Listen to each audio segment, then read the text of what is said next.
Hey guys, Katie here, and I am joining the creative design team for this month featuring our brand new sketchbooks.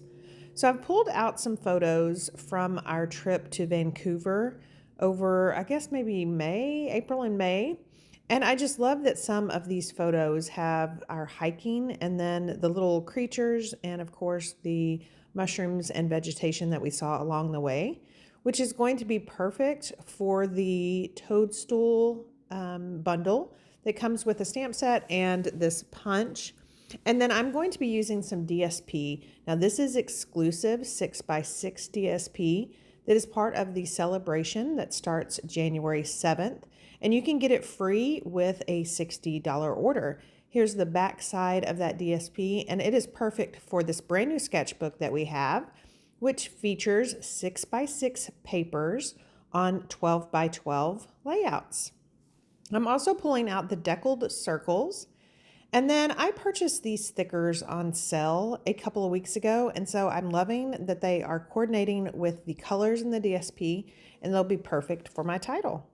I want to take this time to apologize ahead of time for the quality of this video, especially the audio. I am experiencing major technical difficulties, and so I just wanted to apologize. It's not something that you see here often on this channel.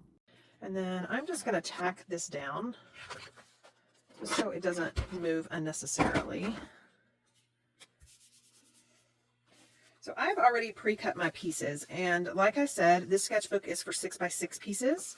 So this paper collection was perfect for this layout, I think. But in the sketch, it does allow for longer pieces of cardstock. Now on this sketch, instead of the cardstock, I am using some of the DSP, and it's the backside. Believe it or not, it is killing me to hide these cute little mushrooms on this side, but I really wanted something more subtle on these sidebars. And then the good thing about it is come January, when I submit another order for those fabulous scrapbooking kits, I can earn another one of these free with the Sale-a-Bration. So I've got these two cut, and that's going to kind of piece together that solid cardstock piece that is in the sketch. And then I've got some blocked off pieces. Now what I love about 6x6 pieces is you can leave them whole. You can cut them 3x6, 3x3. Here in just a second, I'm going to be using 2x6s. Just think of a 12x12, but a smaller piece of paper. It's the same thing. Don't let it intimidate you. I'm going to be working basically from the right side out, and I'm going to start with my 3x6 piece. Now, once I get these two pieces stacked together, it's going to be 9 inches. So that's going to tell me that I need 1.5 inches at the top and 1.5 inches at the bottom. And that's another good reason why you should pull out your Versamat or some sort of measuring if you have a glass board. I love my glass board. Sometimes it's hard for y'all to see the measurements. So we've got that. And then we've got this pattern. I love stripes and I love bold stripes. So I have that. Now I'm kind of unsure if that's what I want to do. So I'm going to do some playing here. So this is the big photo that's going to go on there. And then I'm going to kind of mirror this layout on the right. So we have that one, or we have this one. And I am thinking I like the softness of this one a little bit better. Let's take a look at that, step back and take a look. Okay, definitely liking the fresh freesia. The next question is, do I like the lines going up and down or across? And I think I like them across.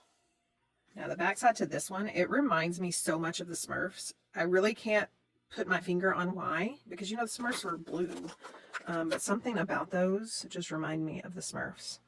So again, I'm just going to kind of line this up, making a mental note that it goes down to 1.5 inches, which it does. Then we're going to do that. Now, the sketch calls for this little decorative element that you cut with your Cricut. The problem with that is today my laptop decided to stop working.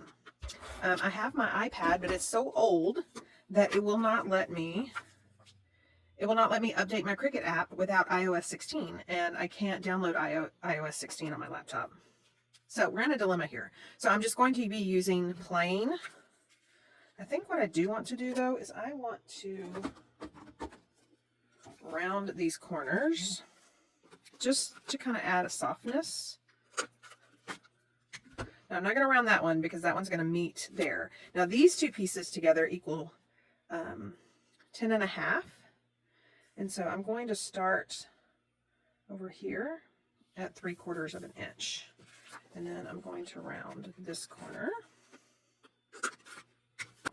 And then that corner will be rounded at the top right. And again, just to kind of add a softness. And then my next two pieces are the front and back of this. So I've got a long piece and it's going to go on the top. And so I want to round this corner. And that's just going to get put right here. Now you could edge distress these. I've seen several demonstrators edge distress them with black and it looks really, really good. I just decided not to. So the back side of this is this kind of pattern. It's very retro, and I just rounded that bottom corner. So again, really subtle, but I like the softness of that. So like I always do, right now I'm going to go ahead and build that right layout just to kind of knock it out. And then my bases will be done, and it's going to make putting the photos and the embellishments together a lot faster. Okay, that one is done. Now, I want you to kind of notice that even though I seamed these together, if you looked really closely, you could see the seam, but because this pattern is somewhat busy, it kind of just blends in, which is another good way to use your 6x6 papers for larger pieces. Just pick a busy pattern, or you can pick a pattern that lines up perfectly if you want. It's really not necessary. If it's busy, you barely can tell. So for my big 5x7, I think I'm going to do a pull pocket. And so I'm just going to use some of my thinnest 3D foam tape. Because my photo is 4x4 and this is a 5x7, I'm just going to need a slight edge right here. And I don't want it to go too far into the middle. Usually for stability, I like to use the wider foam tape, even foam sheets. But again, for this purpose, see, it's going to be this photo. So I need it to slide in and out easily. And so I'd rather do that. Now I am going to back this on some paper, but I don't want it to go all the way down. So I'm just placing my photo right there, thinking that that's probably going to be a good stopping point. And then I can put my 3D foam tape across here, and then it won't go all the way down. And I'll just need to make sure that the cardstock or the paper I put it on peeks out from the top. And then that way this photo doesn't get lost. And then while I am thinking about what to do with that pull-out photo, I'm going to go ahead and do some die cutting and my stamping. So for the die cutting, there is this pattern in the Toadstool Gardens. Love this pattern, but the back side I love even more. And I am going to take my Deckled Circles, and I'm going to be cutting some circles from this pattern paper. This DSP is perfect for the natural, which again plays in perfectly with the mushrooms, but it's also going to play in perfectly with my hike. And I'm going to use these circles as kind of like grounding spots for my mushrooms that I'm going to stamp with the terrific toadstools. So even though I want several sizes, I don't want them too large. So maybe those three. I may do this size and maybe cut some in half. So I'm going to go cut these off camera right quick. So I've got those cut. I did cut a couple of, not the smallest size, but that size. So I'm going to set those aside, and then now we can start stamping. Now, the stamp is a little bit different. It comes in a bundle, but the bundle is a punch instead of die cut. So if you don't have a die cut machine, that works out for you. Okay, so I did some swatching because I don't have a whole lot of Stampin' Up! Colors. I went to my close to my heart colors, and I just kind of pulled some that I thought would somewhat match. So we've got a pretty close match with the Lilac and the Fresh Freesia. So I might use that. I have so much of the Fresh Freesia, so I'm going to use that sparingly if I use it at all. For the Granny Apple Green, I kind of pulled Limeade. I'm liking Limeade, But I also pulled the Avocado just in case I want to do some shading. And it's the same thing for the Nectarine and Pumpkin. Nectarine is really close. You can see that is the Nectarine. Is really close to those right there. But see how they have some shading on it? So I'm kind of liking that look. So I've pulled out the Pumpkin as well. And then the Raspberry is a really, really close color to this. It'll be close enough. So I have pulled that. Now, one thing I kind of wanted to show you about the punches. I thought that I wouldn't buy not one punch, but what I love about these punches is they have this lock feature. So you can see how flat right now the punches are. You just slide that and then all of a sudden it pops up. And then you can use it, and then when you go to close it, you're just going to shut that punch and then slide that back. Now I have to use two hands. I'm kind of arthritic, but I even think that if you are weak, you'll still be able to do this. And that's if you want to storm flat like that. I'm going to use my punch and then just some scrap pieces of white cardstock to go ahead and punch 2 or 3 of these little groupings, just in case I use some for embellishment clusters. For the larger toadstool, I am using the raspberry ink, and I'm just going direct down onto my cardstock and using a punch that will hang over slightly. For the other mushroom, I am stamping in Nectarine, and then I am inking up the bottom of that in Pumpkin. Now these are all close to my heart colors.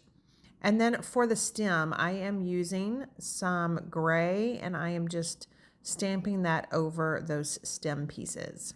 I originally wanted to use my Cricut for my title, but like I said, my Cricut is not working because my laptop and my iPad. So I've pulled out my thickers, and I thought the colors played really nicely with this layout. So I think I am going to do either Sweet Journey or Journey Together. I'm just going to cut those 2 or 3 words out, and that way I can play with the placement of them.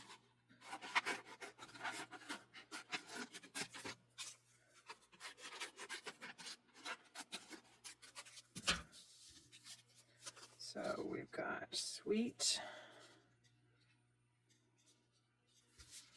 So originally in the sketch, the title is Sideways, but I'm thinking that we might do this.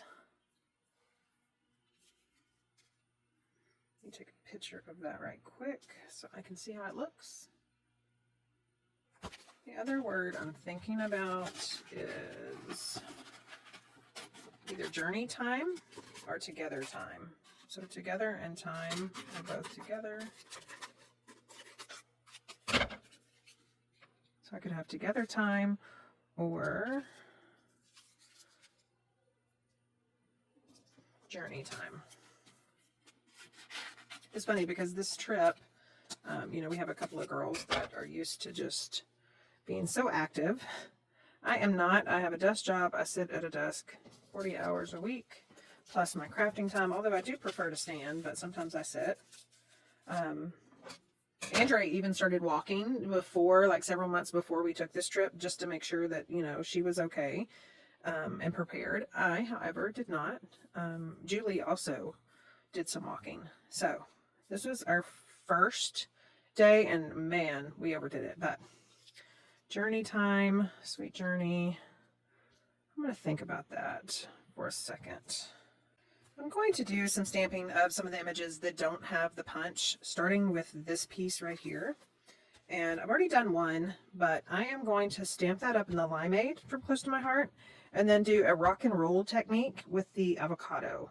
And so basically you just roll the stamp, and I'm not going straight down. I'm just wanting to do the top edges and then the ends, and you roll it into the darker color. And you see how you kind of get that speckled look, and then once it dries, it'll be a little less speckled. And then I'm going to fussy cut these out. Now I also stamped some more stems for the mushrooms and fussy cut those out. Because I'm using a punch and the punch does not leave a white edge, I'm also mimicking that with my fussy cutting. And I have to tell you, it is so hard for me to fussy cut without a white edge, because that's what I do. But, you know, I want to mimic. See how there's not a white edge on these? So I want to mimic that. And so that's why I'm cutting right on the edge. So let's start building our clusters. I'm going to bring my layout back out. Now this is the left layout, and probably what I'm going to do is I'm going to do this one with you, and then I'm going to do the right one off camera and then just bring it in. Okay, so to make these little embellishments, these little deckled circles pop a little bit, I'm going to do some ink distressing around the edges. And I'm just using that Granite gray ink spot and a sponge. I contemplated doing maybe some white ink treatment on them, but I decided just to do this one. And then I'm also going to run some ink around these little mushroom stems that I'm going to be using. And that is pretty much it. And it's just going to, like I said, it's going to make them pop because there's just a little bit too much gray once you put them on there. And then I'm going to be adding some dimensionals. Does not want to go away. I'm going to be adding some dimensionals to the back of here. I'm going to try to use up some of this old sheet just by cutting those little lengthy pieces apart. So on this one, remember the back side, so the mushrooms are going up and down. So if I were to keep that, it's like this. Now originally I wanted it like this, but on my right layout, I actually did it like this, and I like it. So I am going to do that. Kind of do it overlapping my photo a little bit. It's kind of awkward because my photo has that 3D foam tape, but I think it'll work out in the end. This I'm gonna have probably right there, kind of hanging off. And then my little stems, those are gonna get adhered, the bottom portions, directly to the layout base. And this one's gonna kind of go under. Now I did not put adhesive on that yet, and I'll show you why here in just a second. And then this one, just the bottom. This one's actually going to kind of go on top. So the reason I didn't is when you think of a mushroom, the stem actually, the way we're viewing it, the stem needs to kind of go in that open spot. So that's going to allow me to just tuck that under, and then I can come back and do this.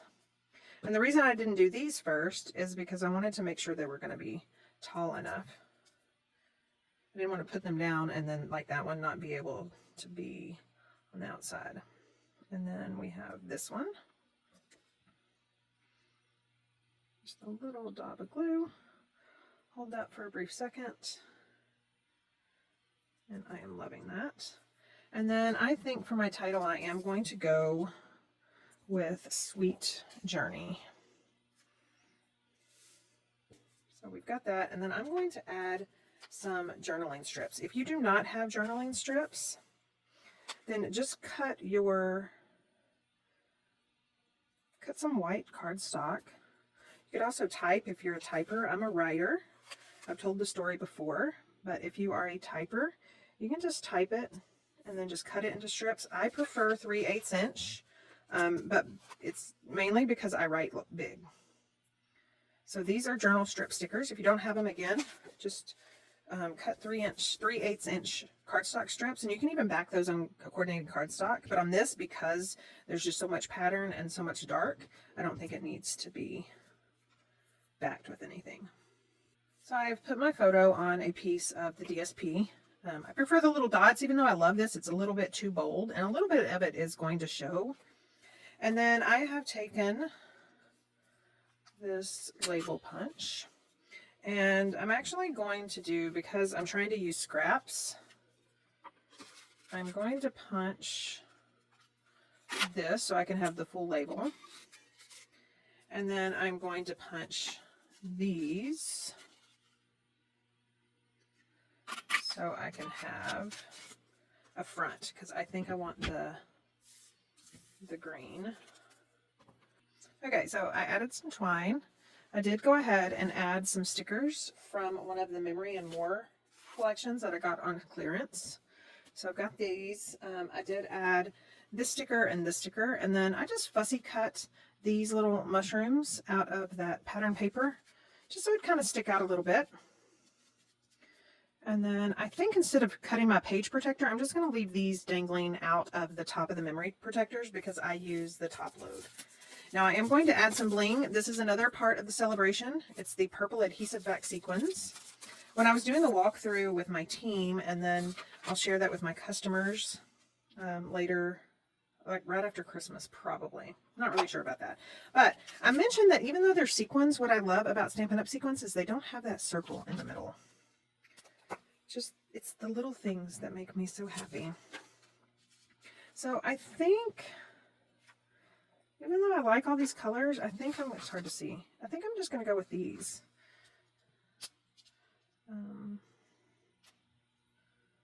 Let's do that one. And I like that there's two sizes.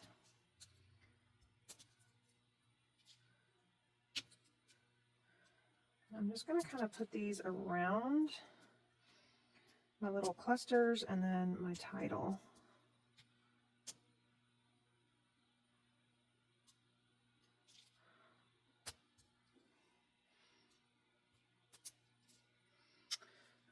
Let's go ahead and put one right there.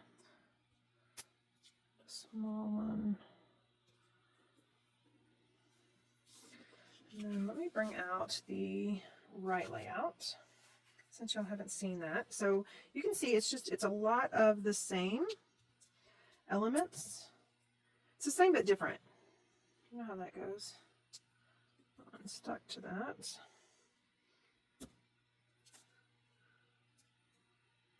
You can see I added another, that same sticker. It brought in a different color, but I'm not mad about that, I guess. And then, let's do that. Since there's a lot of gray, I am going to do a doodle line across the top and the bottom of these layouts that spans both of them. We're going to do some heartstrings.